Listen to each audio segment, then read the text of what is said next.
Hai, selamat datang ke YouTube channel saya. Sila like and subscribe pada YouTube channel saya. Kisah sedih seorang ibu. Sila sediakan tisu. Assalamualaikum semua. Pos ni merupakan satu cerita yang agak sedih ya. Kasih ibu amat besar. Lebih besar daripada segalanya. Lebih berharga daripada nilai gaji yang kita perolehi. Tetapi, mengapa kita perlu jadi sedemikian rupa? Dengarlah dengan teliti cerita ni. Hargailah mereka selagi kita masih mempunyai. Kini, Faizal hanya mempunyai ibu sahaja dan Faizal memang sayangkan dia. Pada suatu hari, Faizal terlibat dalam kemalangan.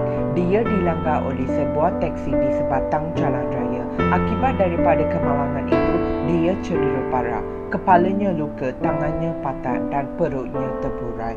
Setelah dibawa ke hospital, doktor mendapati keadaannya terlalu teruk dan menjangkakan dia tidak ada harapan lagi untuk hidup. Ibunya, Jamilah, segera dihubungi dan diberitahu tentang kemalangan yang menimpa anaknya. Hampir pingsan Jamilah mendengar berita tentang anaknya itu. Dia segera bergegas ke hospital tempat anaknya dimasukkan. Berlinang air mata ibu melihat keadaan anaknya. Walaupun telah diberitahu bahawa anaknya sudah tiada harapan lagi untuk diselamatkan, Jamilah tetap tidak henti-henti berdoa dan bermohon kepada Allah agar anaknya itu selamat. Hari berganti minggu, minggu berganti bulan, keadaan Faizal tidak banyak berubah. Saban hari Jamilah akan datang jenguk anaknya itu tanpa jemu. Saban malam pula, Jamilah bangun untuk menunaikan solat malam bertahajud kepada Allah, memohon keselamatan anaknya. Ini adalah antara doa Jamilah untuk anaknya itu. Ya Allah, ya Tuhanku, kasihanilah aku dan kasihanilah anakku. Susah payah aku membesarkannya. Dengan susu aku yang engkau kurniakan kepadaku, aku suapkan ke dalam mulutnya. Ya Allah, dengan air mataku ni, aku bermohon kepadamu, engkau sembuhkanlah anakku dan janganlah engkau cabut nyawanya.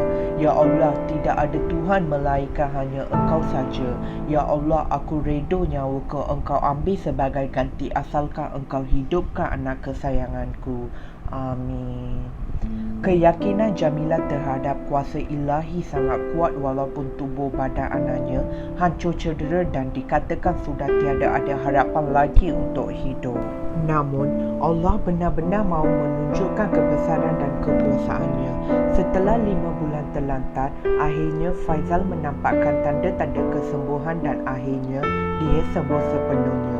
Berkat doa seorang ibu yang ikhlas, Faizal dapat meneruskan hidupnya hingga berumah tangga dan beranak pinak. Ibunya, Jamilah, semakin hari semakin tua dan uzur. Suatu hari, Jamilah yang berusia hampir 75 tahun jatuh sakit dan dimasukkan ke hospital. Pada mulanya, Faizal masih melawat dan menjaga ibunya di hospital, tetapi semakin hari semakin jarang dia datang menjenguk ibunya hinggalah pada suatu hari pihak hospital menghubunginya untuk memberitahu keadaan ibunya yang semakin teruk. Faizal segera bergegas ke hospital. Di situ, Faizal dapati keadaan ibunya yang semakin lemah. Nafasnya ibu turun naik.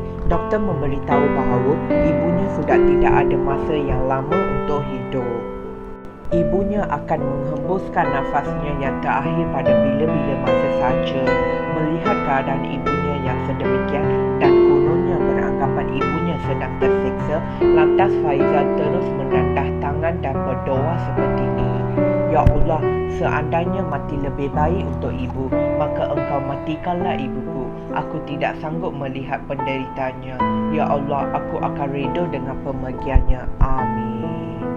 Begitulah bezanya doa ibu terhadap anak dan doa anak terhadap orang tuanya. Apabila anak sakit, walau seteruk mana sekalipun, walau badan hancur sekalipun, walau anak tinggal nyawa-nyawa ikhlas sekalipun, namun ibu bapa akan tetap mendoakan semoga anaknya diselamatkan dan dipanjangkan umur Tetapi anak-anak yang dikatakan baik pada hari ini akan mendoakan agar ibu bapanya yang sakit agar segera diambil oleh Allah. Padahal ibu bapa itu baru saja sakit.